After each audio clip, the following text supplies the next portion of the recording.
I want to welcome you to the Pro Mindset Podcast. The Pro Mindset Podcast is all about diving into the headspace that results in championship performance. High-performing athletes, winners, have this mental flow and have a positive headspace for their performances and success. Join me, Craig Doman, sports attorney and NFL agent, on this podcast. I will interview pro athletes, college athletes, football coaches, and sports personalities. Together, we can discover how you can get in the flow and have your own pro mindset.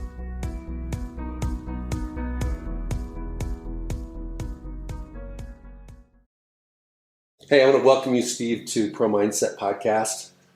Being a guest today, it's Super Bowl week, big week in the NFL, the final game of the season. Who are you picking to win the game this week? You know, the way the Patriots are playing down the stretch here in the playoffs, it's hard to bet against them. I'm going to go with the Patriots just because I think they're hot right now and probably the better team. Okay.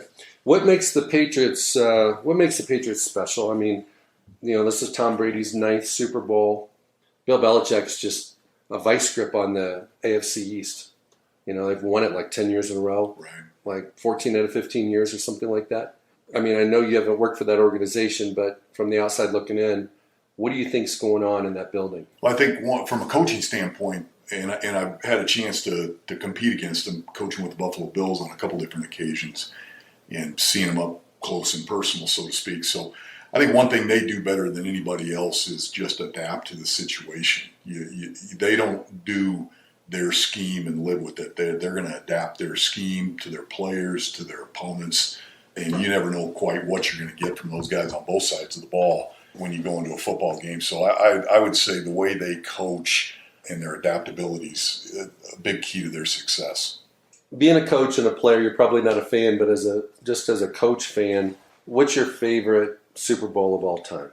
You know, the one that sticks in my mind the most is the first one because I was a big Kansas City Chief fan growing up, and just the hype around that game, the AFL, NFL, when they were separate, and that game being played out in Los Angeles. I was living in California at the time, so I remember that one the most. Then obviously when the AFL could win one with Joe Namath, I believe that was the third one, that kind of took it to a new level. And then again, like I mentioned, I was a Chief fan. I think they came back in the fourth one and beat Minnesota. So those early ones kind of stick in my mind that a sporting event could get that big a hype just in the newspapers and on television really kind of resonated with me.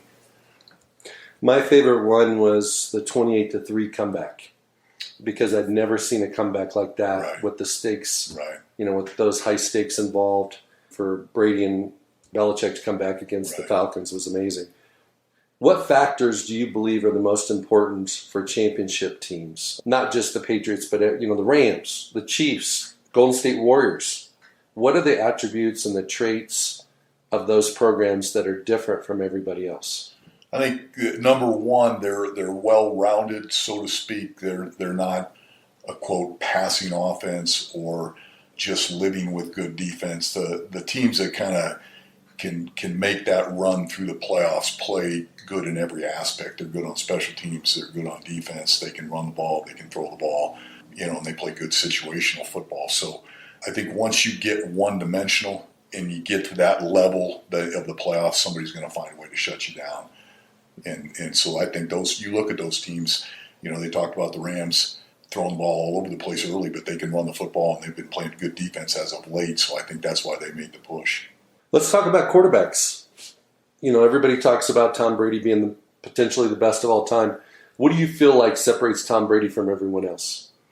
Well, success. I mean, it's hard to argue. I'm a big Phillip Rivers fan. And, you know, I had a chance to work with Kurt Warner, and you know, I've been around Drew Bledsoe and just studied quarterbacks my entire life. So I've got appreciation for a lot of guys, but it's hard to argue with what Tom Brady's done and the success he's had, and you know, big games at the highest level, playing the way he's played.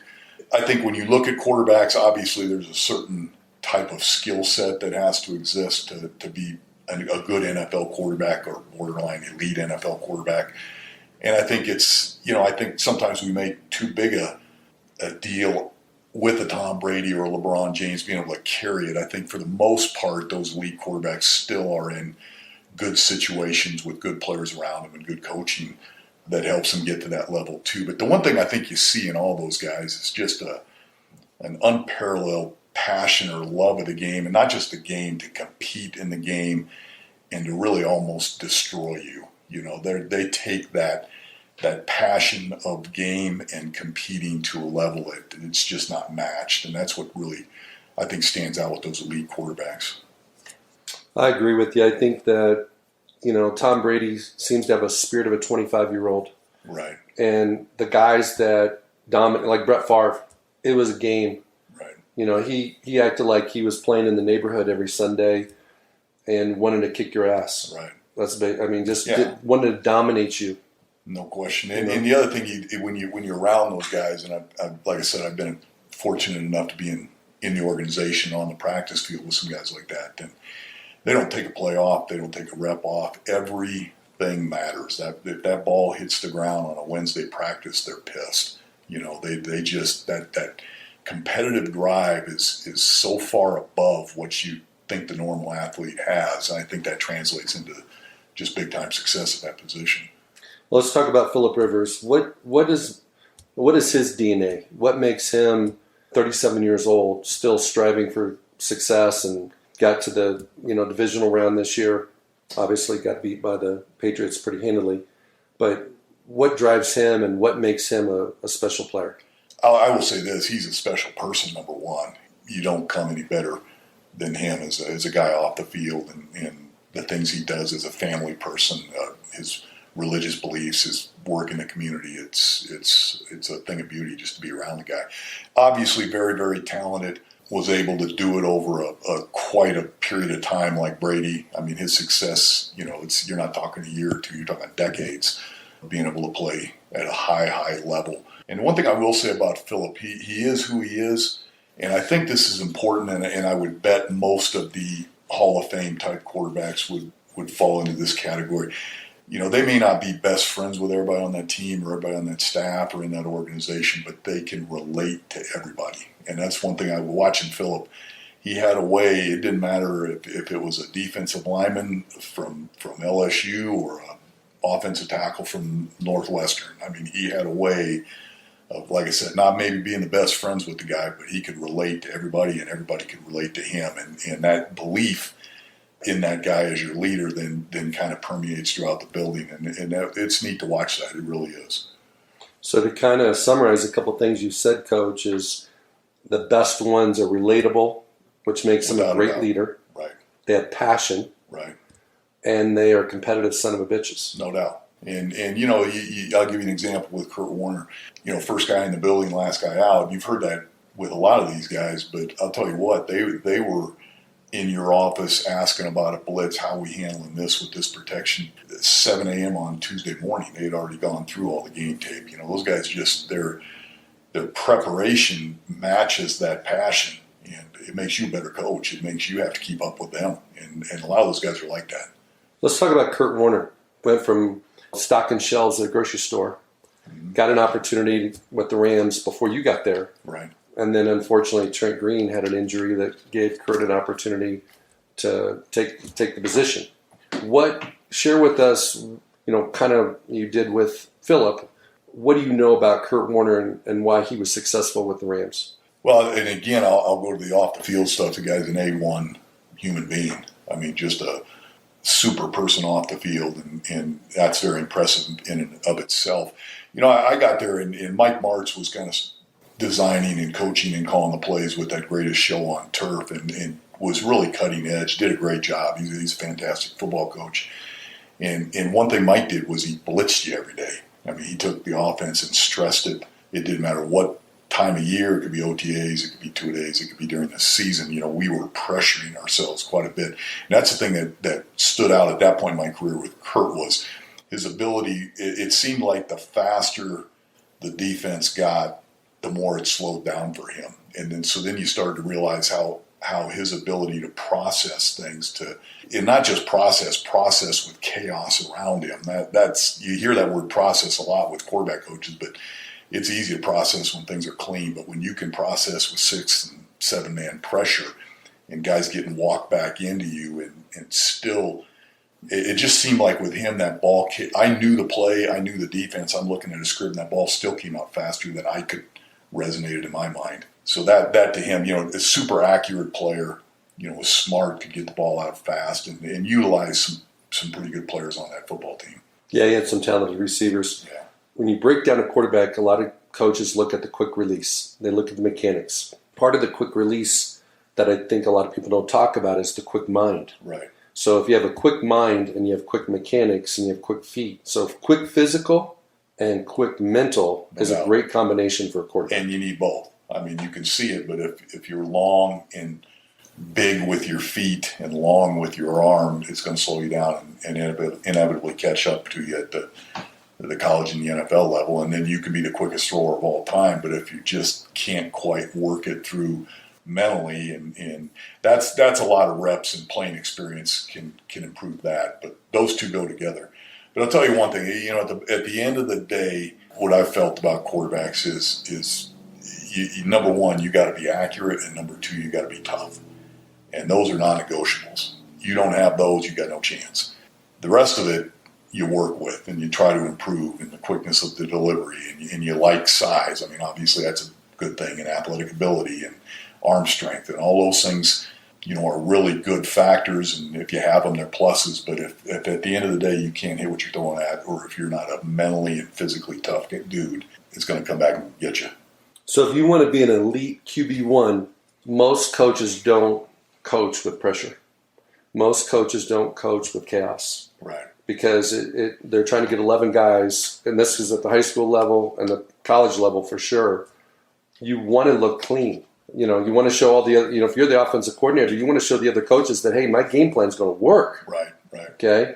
You want to build up the confidence of your offense, because if your right guard keeps getting beat in practice because he can't handle your All-American or All-Pro D tackle, it's going to screw his headspace up for Saturday or Sunday. Right.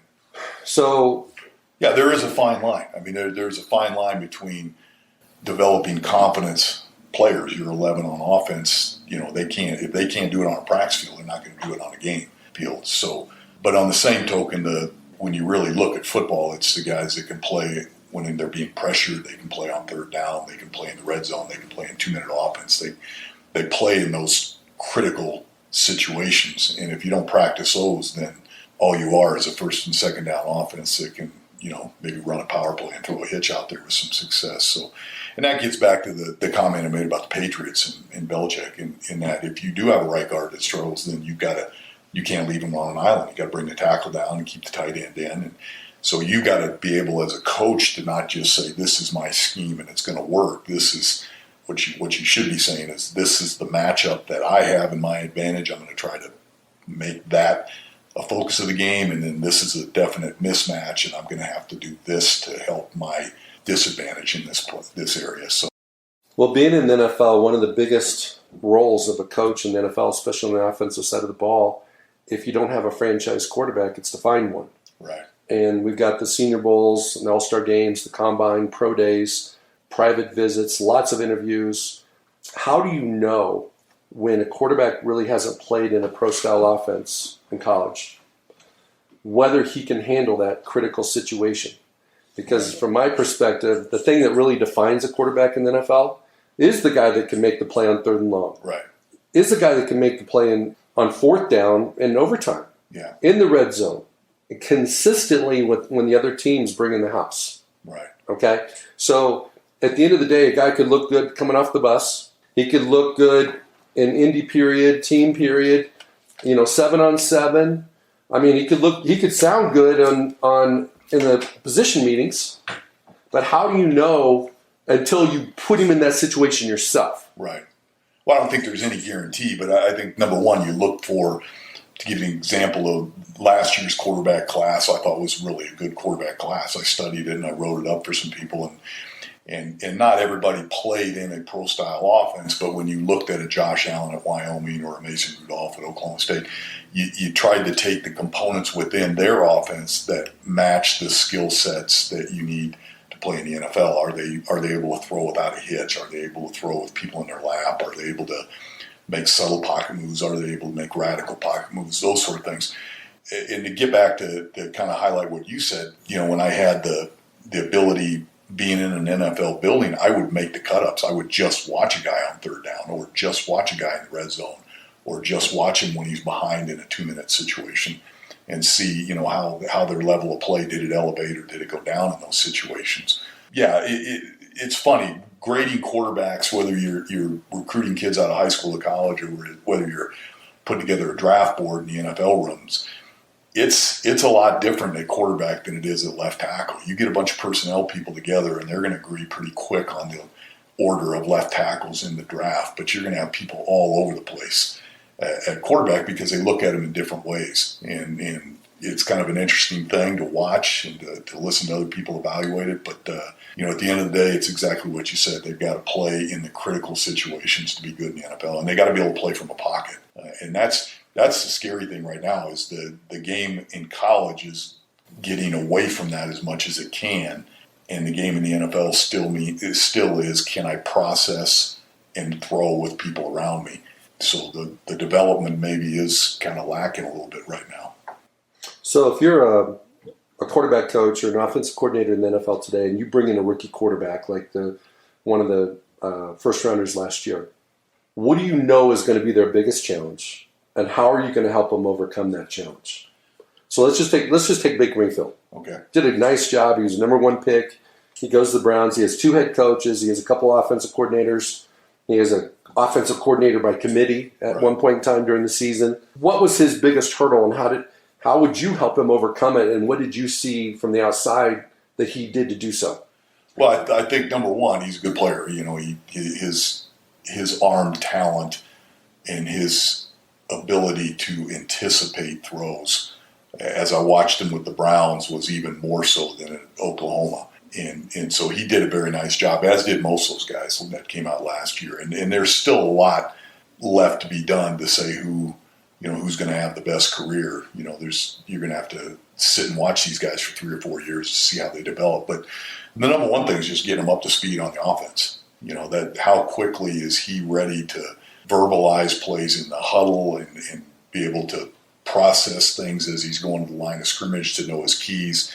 Am I looking for a protection overload? Am I looking for safety rotation on this pass play? Those type of things. And so just as many reps really as you can get. And I think inevitably some guys are just ready to play faster than other guys. And he was one that adapted to his situation pretty well. I thought they all did, to be honest with you. It was a great group of rookies. You made me think of the AFC Championship game when you described all the things quarterback has to do. Patrick Mahomes may be the guy moving forward. Time will tell. Right. Okay? And he's one of these guys where he looked like he had a limited playbook, didn't make a lot of adjustments and checks at the line of scrimmage. And you saw as the game unfolded with Kansas City and the New England game that Brady's getting his guys in the right position every single time. Oh, they're doing so much at the line with him. And you saw Tony Romo point out that quarterback sneak check to an outside or a wide zone situation that scored for him. So that's the thing that those guys, and they'll all tell you, even the Bradys and Philip Rivers, they're better their 16th year than they were their 15th year. It's just they just love the game, and they keep learning, and they keep getting more and more comfortable with the offense. And Mahomes will do that too, I'm sure. But give Kansas City credit, they played to what he did, and they let him ad-lib when he ad-libbed, and they designed game plans around his strengths, and that's what you got to do. And then hopefully his career path continues to evolve as those guys we talked about that have done it 10, 12, 15 years. Hopefully he can stay healthy and have that type of career. How does a guy that's been playing, he's in his mid-30s, continue to love the game? How does a guy, who's doesn't listen to the same music the rookies do, right, might have kids in school, isn't going out to the clubs like the rookies, right? How does he connect and relate with the rookies and stay young? Brady, Rivers, all these guys, Drew Brees. Yeah. What do you see when? Well, I see number one, their preparation and the way they take care of themselves and the way they train year round to make sure that they are the type of player that still can play in their mid-30s. That's admirable in and of itself. And then, like I said, I think their ability to relate. They're not going to be on the same personal level with somebody coming out of college. I mean, they're at a different stage in life, and you're not talking about And it's severe in college when you bring a kid out of high school at 17 and then he's playing with some 21, 22-year-olds. That's a significant difference. But when you start looking at a 22-year-old and a 37-year-old, they're just at different stages of their life personally and socially. But like I said, they can't be reclusive. I mean, they've got to be able to relate to everybody and have a relationship on whatever level it is. And just looking at those guys like Phil Rivers, they're themselves, and it comes off the right way. Well, one of the things that I know from how you coach is you teach a lot of your quarterbacks how to throw off platform. Right. Give the audience an understanding of why you do it, how often it happens, how that separates quarterback one from quarterback two. Yeah. I think what I look back on, I coached for 30, 40 years, and most of it was quarterbacks and a lot of different levels. And I look back that most of the practice time was devoted to the rhythmic throws. You put in a route and you drop back, and on time you're throwing the ball. It's kind of that clean situation that comes up in a game that you hope comes up in the game as a player and a coach. And then having to studied it later in my career, I thought that at least at the college and the NFL level, that was about a third of the game. And all our practice time was going to a third of the game, whereas the other 2/3, they were either shifting a target line or like you said, off platform, or maybe just changing a launch point to some degree, subtly or radically. And I thought that's a majority of the game. And kind of brought up something in my mind, as I wrote those quarterbacks up last year. And I really liked Rosen and I really liked Darnold. I thought they were good players. I thought they had a chance to come in, start, and be, very good career NFL quarterback starters. And everybody would say that Rosen was the most ready in terms of the physical talent, because if you put him in a room, he was the most gifted thrower. There's no question. You walk all 6 of those guys into a room and have them throw. Josh Rosen's going to be the guy that wows you. But the thing that stood out to me about Sam Darnold was he was the one that didn't necessarily scramble, but could get off platform and kind of make some ugly throws and be very effective in that regard. And in hindsight now, that was probably more of the talent that you needed to transfer into the NFL than being the pretty thrower. And I thought he did a nice job with the Jets. He showed, again, he could get in there and do that sort of thing. But yeah, again, what I've done is I looked at quarterback play, and whenever I saw an oddball throw, I wrote it down, and I just made up a drill. And I probably have 1,000 of them, of things that have come up in college or the NFL where you've had to throw a ball, maybe not on rhythm and not perfectly. And if you don't practice it, you're not going to do it. So when I train guys, that's what bulk of what we do. Are you enjoying the podcast interviews we do here at Pro Mindset? Then head on over to Bob Rourke's Business Leaders Podcast at businessleaderspodcast.com to hear more interviews like ours, as Bob meets with business leaders from across Colorado to uncover their secrets to success. You'll learn about success in a variety of industries. His podcast will inspire, motivate, and introduce you to the tools and disciplines of elite business leaders. Guests enjoy being on the show because it's informal, wide-ranging, friendly, and candid. Listen, learn, and succeed. All right, let's shift to quarterback play to being an offensive coordinator. Every week, you put together a game plan that culminates in a call sheet.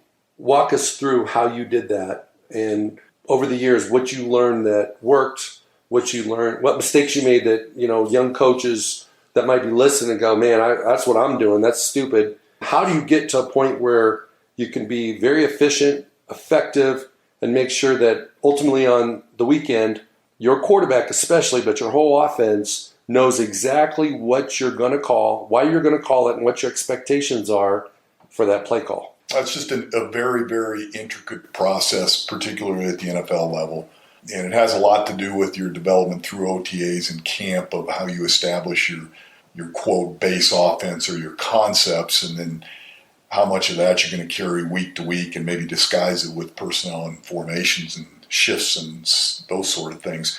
And then how much are you going to go for your bag of tricks, your third down packages, your red zone packages, and what you're going to pull out for those specific situations. The one thing I will say that it's an amazing thing how you think you're on top of it coaching, but you just learn something every day. It's the situations. And I know I thought I was always preparing well in the red zone, but there came a time early in my career in college where all of a sudden I had a 4th and 12 and didn't have a play. You know, it was the end of the game. We're going in to score. You got to throw the ball into the end zone. And I had not communicated that with the quarterback or repped that to that degree early in my career, and realized, hey, now here's a whole set of situations where the game's on the line. The field goal doesn't do it for you, and the ball's got to go into the end zone. Can you do that from the 7, the 12, and the 19, and the 22? And so you learn those situations. Another one, I'm embarrassed by it. I was in the NFL, and we were playing the Ravens. I was with the Bills, and we were in a 2-minute offense to go down and win it. And I had my 2-minute calls, and we had practiced it, but then we got down tight without timeouts. And it seemed like every time we'd practiced that before, we'd called a timeout or killed it, and then got to huddle up and call a play inside the 10. But when we were having to do it on the move, there wasn't as good of calls as there should have been. And that was, learned that late in my career. Didn't have as good a menu for not huddling. No time, time running out. We got to score, and we're inside the 10. Didn't have what I thought was adequate at that point. So you just continue to look at all those situations and continue to rep it, throughout the off season and into the season. But it's those game plans they're large, and they cover just about everything. I think there's multiple hats offensive coordinators wear, but there's a dividing line between all the things preparation, and then when the game starts, right, the art of calling plays. What's the best way for a coach or, even a quarterback to give input to his coach when he says, hey, what are you thinking, to be successful in actually calling the plays? Yeah, it's some guys can, some guys can't. I think just being around it, everybody thinks they can, but until you've done it, there's not a lot of time, and there's no going back. Once that 25-second or 40-second clock starts, there's no going back. You're on that time frame to get a play into the quarterback, however you're doing it. Obviously it's a helmet communicator in the NFL, but in college maybe it's signaling it. But it takes practice, and one of the things I'd heard, and we did late in my career, I'd heard Bill Belichick did this. They called it a 4-minute scrimmage, and they would start with 4 minutes to go, and you'd get the ball. Team A would get the ball, and maybe they're up, maybe they're down. It doesn't matter. If they're down, it's more of a 2-minute situation to go down and win. If they're up, it's more of a 4-minute situation. But then they would play it real time with officials at that point. And, the 4-minute offense maybe didn't work, and they had to punt. Well, now the other side, the other play caller now is in a 2-minute mode because, blah, blah, blah. Or maybe they're ahead and they're in a 4-minute mode. And what it did, having gone through that as a play caller, what it does is it's the closest thing to a game. You script everything in practice. It's 3rd and 6, so you just list all your 3rd and 6 calls. But when you got in this situation, all of a sudden you're back on the clock, and you don't know what the next situation is, and it forces you to call it like a game. And that's what I'd heard Coach Belichick did that to kind of stress his coordinators prior to the start of the season to have to go through that one time. And even if you're an experienced play caller, it's still it's a game-like situation. So, some guys do it. I had a great upbringing with offensive football. I had a chance to play and coach with Mike Martz, who I think is one of the most brilliant offensive minds to ever be involved in the game. I was able to work with Kevin Gilbride, who had done a lot of great things with Warren Moon, and was able to work for him. I was able to work for Norv Turner, who I still think is one of the brightest, best offensive coordinator play callers there is, and had a chance to watch those guys operate, not just implementing a game plan, but how they coach technique, how they installed it to a team, and then watched them in a game. And having been around that, I thought that helped me as a play caller when I was in that role. Well, those are some big names, successful coaches, longtime NFL coaches. Why don't you pick one of those guys, Mike or Norv, and just kind of talk about what did you learn from them specifically, and what was their offensive philosophy, and how did they handle their quarterback situation? I'll start with Mike Martz, and the thing that I got from him is the detail. There was no detail too small. I mean, when he installed a play, the split was to the inch. I mean, for the receivers, the drop for the quarterback, it was just a beautiful thing to watch, how he had every aspect, every detail from the center to all 11 players on offense. He was a very demanding coach, but his ability to be hard on guys but instill confidence, I thought, was what made him a great a great coach. And then all of them knew where the matchup was. And you think about it now in today's NFL, the pass rushers are so good, and even the inside pass rushers are so good now that as many throws as you can get to your quarterback to where he knows where he's going when the ball hits his hand, either by film study or just by play call, by design, whatever the situation may be. As many of those as you can get, that's helping your quarterback, and maybe knowing where the matchup is part of that. And those guys all did a great job of saying, this guy on my team's better than that guy on that team. How do I get that matchup, and how do I go to it? The design of that they all did that very well. Well, here, I'll start rambling a little bit real quick, too. The thing you've got to be able to do is find out how to create that matchup. And maybe you're not going to get the one-on-one outside. Maybe you're going to get it in the slot, or maybe you're going to get it only when you're in 3-by-1. That they all had brilliant offensive minds to try to create that matchup. But, the other day it was interesting in the New England-Kansas City game, New England wasn't going to let the speed receiver go on one-on-one. I mean, they were going to double him all the time, or at least the most part, watching it from a television perspective. And that's what I think Norv in particular, but all those guys could do was, when you took away the matchup, now what's plan B? How I know what you're doing now. I can go to this, and I feel real comfortable with this. And it's easy to say that, but to do that on an NFL sideline when you only have 60 plays, and it's moving fast, and that play clock's on you, that's when those guys really earn their money. And all those guys that I mentioned were good at that. Well, Belichick has a history of taking away what the other team does well. And Tyreek Hill was definitely a primetime player for Kansas City this year. Kansas City really only got him the ball in that one long bend route, corner route. But what you're alluding to in some respects is that Belichick had a plan, and it worked. Right. But Kansas City didn't make an adjustment except for one or two times that actually counteracted that to put perhaps the Patriots in a situation where now they got to go to plan B. Yeah.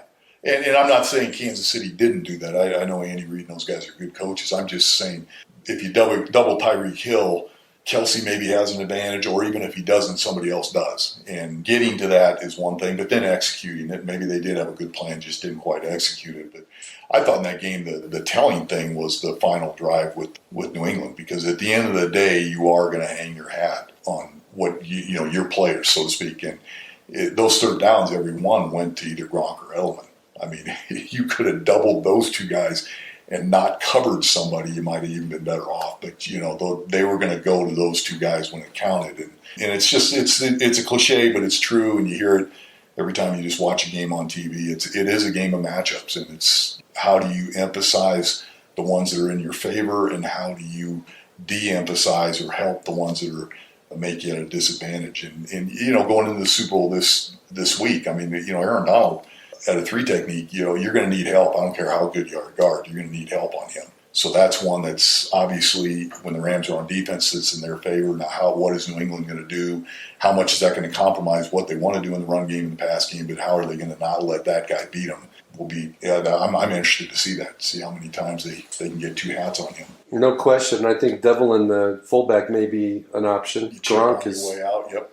Gronk's doing a hell of a job of pass protecting at the moment, so they might put him as a sniffer H-back type guy, but no question. Coach, let's move into some coaching stuff. All right, Coach, you were a head coach at Colorado State. Mm-hmm. What was the biggest difference from being a head coach compared to being an assistant? Well, the thing that was a little bit different in my career is I went back and forth. I was a college coach. I went into the NFL, then I came back to college, and I went back to the NFL, and then back to college. So in some ways that it made it interesting, but there wasn't a cohesive flow to it at times, as opposed to just being a career college or NFL guy.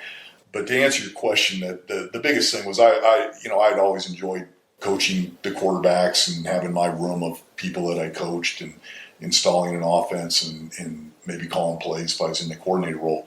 Once I became the head coach, the amount of football that I got to do every day was drastically reduced. And you're in charge of the entire program and in charge of the strength and conditioning area, the nutrition area. How do you team travel? How are you assembling your roster as a head coach in the NFL? It's one way, but in college it's recruiting and player issues that come up. And so all those things that are part of a program at both levels, but are not part of the football part necessarily. It goes on practice and on the field, come across your desk and have to be dealt with. And so, like I said, the amount of time you can spend on the football thing gets reduced a lot. You're more of a CEO than a ball coach. Yeah, I didn't get to spend as much time watching film with quarterbacks in a room as I would have liked to have done. I might be out talking to somebody about giving money so we can build an indoor facility, or we can get a new this or that we need and fundraise or what have you. And, I look back when I was a head coach, I had during the season, I had a TV show on a Sunday, I had a press conference on a Monday, I had a radio show on a Wednesday night, and I had a booster club of high-end donor type people that I had to talk to on Thursday. I mean, those aren't things you just roll into. You got to get ready for them. They take time to do. And every time you have one of those, it's compromising your time that you can put into a game plan and the coaching aspect of it. So you've got to rely on staff to do that. Well, if I recall correctly, you were a college quarterback at CSU. Mm-hmm.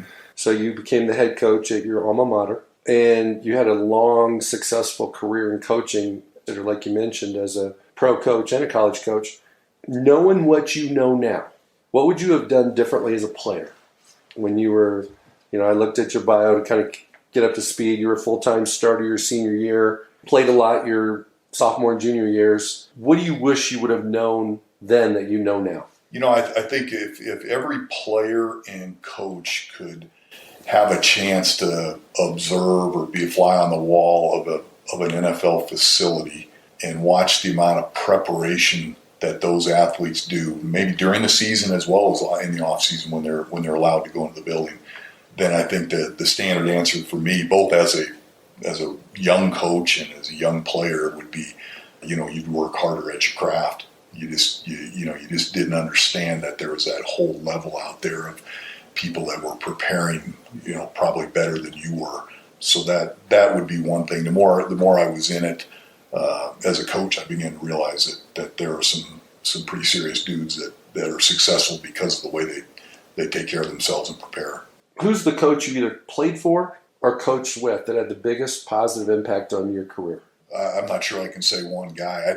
I grew up, my dad passed away at a very young age, so athletics kind of saved me to some degree. So as a young kid in both high school and junior college, I wasn't fortunate enough to go to Division I right out of high school. My high school coach and my junior college coaches were really good to me. I mean, they were hard on me. They taught discipline. They taught work ethic. But at the same time instilled confidence and a belief that I could be successful at this. And so I'm very fortunate to have played for, at a young age, some really good people, good coaches, good programs. And then, like I said earlier, I was an career offensive coach, and to have a chance to be around a Mike Martz or a Norv Turner or a Kevin Gilbride we should all be so lucky to be able to spend time with those guys and work with them and learn the way they went about doing things. So, I've been around some good people. Sonny Lubick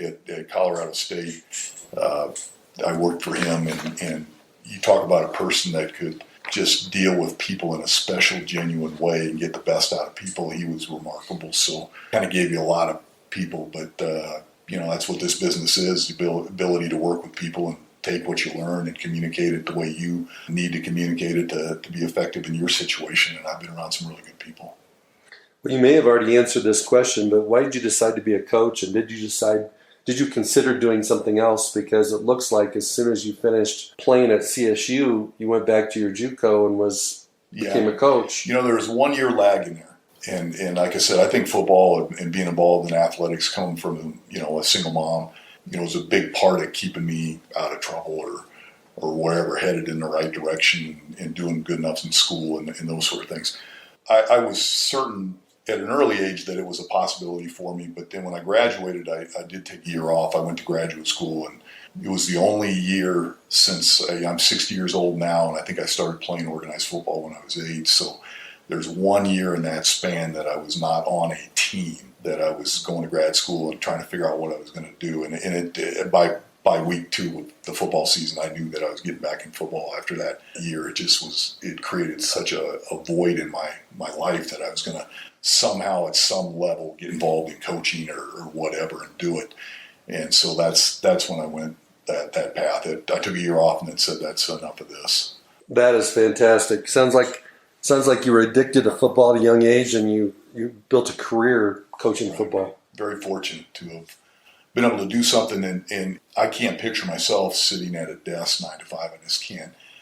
I could never picture that. And the cyclicalness of the job, be it college or the NFL, when you have the stress and the excitement of a season, and then the recruiting or the building of a roster in the Senior Bowl and the Combine and the NFL year, and then just the off-season programs and the way it changed every so often just kept you kind of fresh. And it's a great profession. It always has been. We've talked a lot about quarterbacks as a coach. Sometimes you were the running back coach for the Bills. You've been the head coach, so you're in charge of the whole roster. You've been in charge of recruiting, the recruiting strategy, profiles that you're looking for in the players, prototypes. You've been a part of the NFL for a long time where you went through the draft evaluation process. Right. Okay. How would you describe, regardless of position, the ideal mindset for a successful football player? I overheard somebody, a famous coach, I can't think offhand who it was, at the Combine a few years back, saying they were joking about the Combine measurables and the 40 time and how, it's important, but it really isn't. It's not football. And somebody made the comment, I overheard, I wasn't in the conversation, that if you could measure how much they love football, that would be the number one indicator on the drafting or putting a person on your roster. And it's hard to tell. It's hard to tell how deep down inside, and that's we get back to those people like Brady and Rivers, that you can't measure it. It's off the charts how much they love the game. They get paid well, and they get recognition and all that, but at the end of the day, they're doing it for free. That's how important that game is to them and how much they love it. And so I think if you don't have that, if you don't have a passion for playing and want to compete and want to be better, then it's going to catch up with you really fast. Now, obviously, there's some skill set and size dimensions that matter and help you. Measuring how much they love the game of football is key. I agree. I have asked over the years many times my clients, how many guys do you think on the team actually love the game? And we're talking about the NFL, and the average has generally been about a dozen. Yeah. So out of 53 guys, about 12, they could name about 12 guys. Sometimes it was as low as 6 or 7. Right. Guys are doing it for the money, doing it for the fame, doing it because it's what they've always done. They don't know what else to do. Yeah, exactly.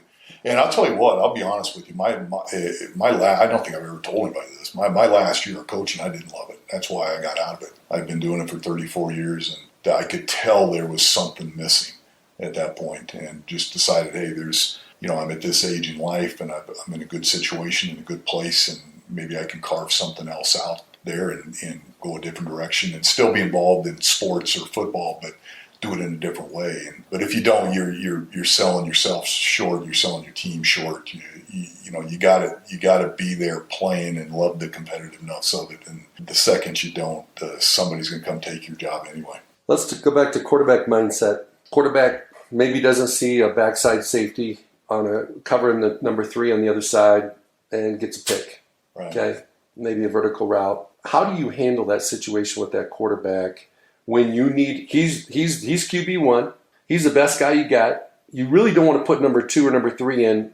Right. You could grab somebody out of the stands that might do a better job.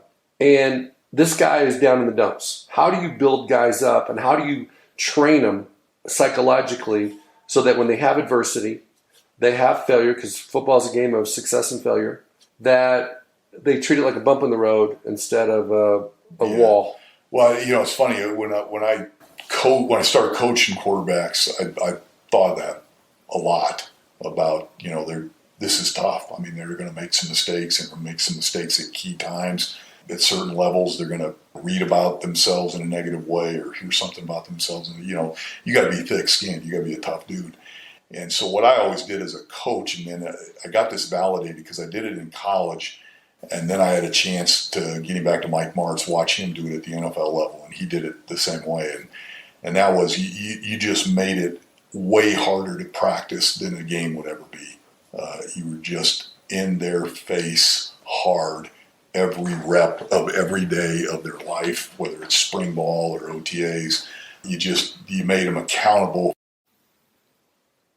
Now I want to plug a fantastic book co-authored by Gary Chapman, who is a New York Times bestseller with the book 5 Love Languages, and by one of my close friends, Clarence Schuler. Their book, Choose Greatness, dives into the 11 critical choices every young man makes and how these young men can make the right choices so they can get on the path to greatness. I have seen in my time many NFL players mess up their careers, lives, and marriages because they lacked guidance when they were younger. I wish I could have given them this book because after reading it, I have no doubt it would have helped them avoid their pains and given them a GPS path to greatness. You have an opportunity to help the teens in your life choose greatness. You can pick up a copy of Choose Greatness by Gary Chapman and Clarence Schuler at Amazon.com.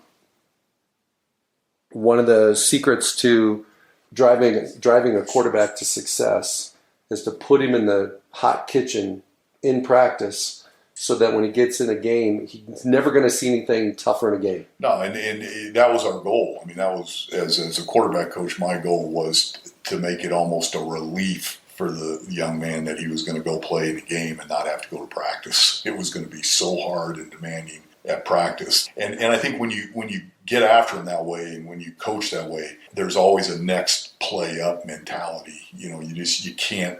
If you can't do it at practice, then you won't do it in the game either. But there's no dwelling on what just happened. We're moving forward, and we need, that one wasn't good. We're going to need a big play now, and you kind of got that toughened mentality developed on the practice field and it carried over to the game.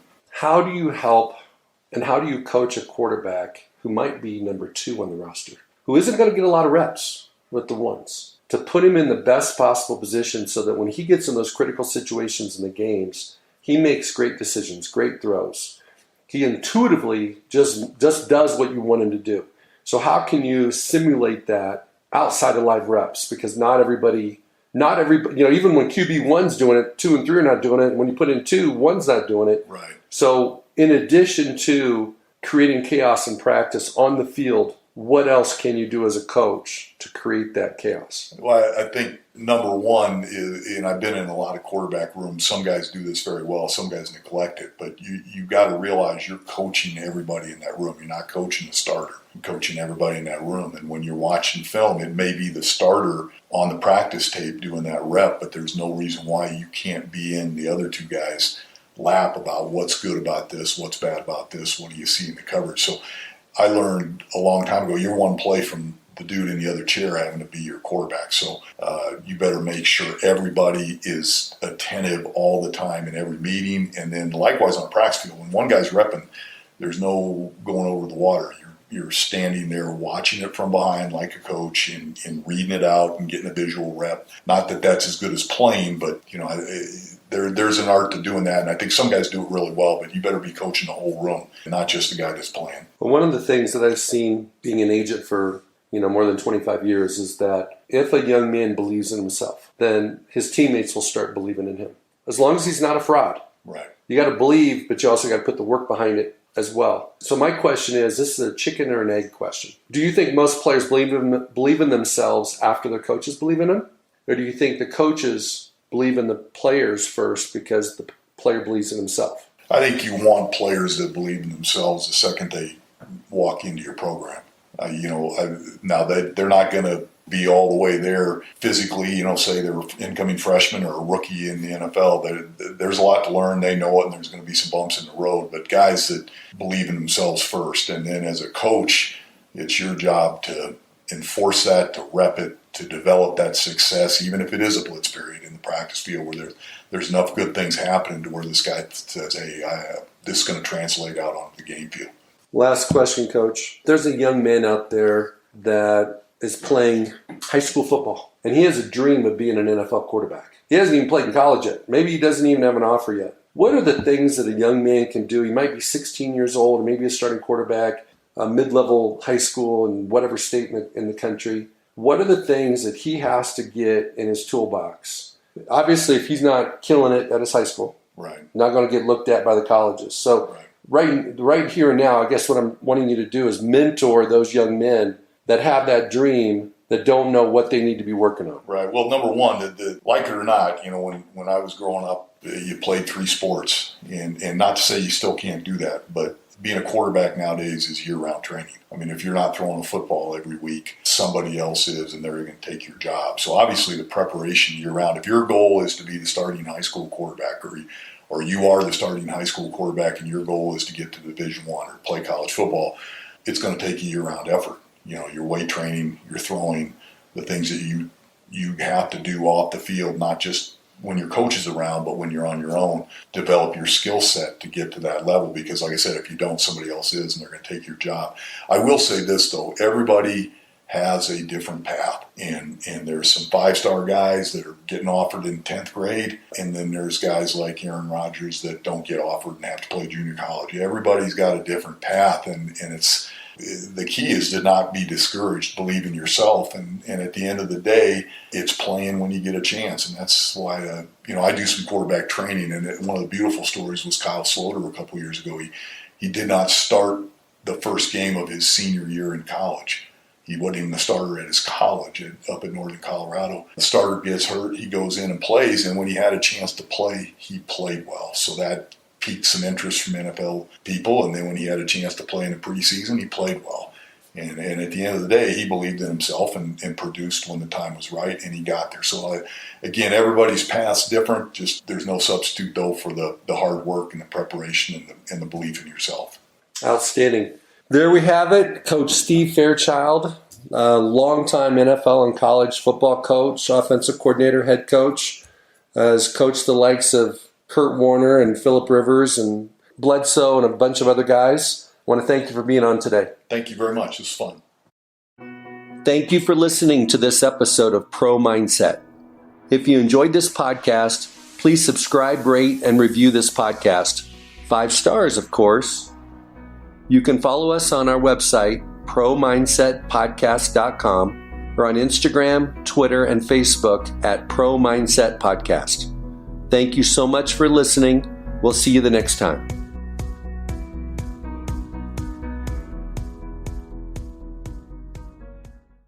Lucky Land Casino, asking people, what's the weirdest place you've gotten lucky? Lucky? In line at the deli, I guess? Aha, in my dentist's office.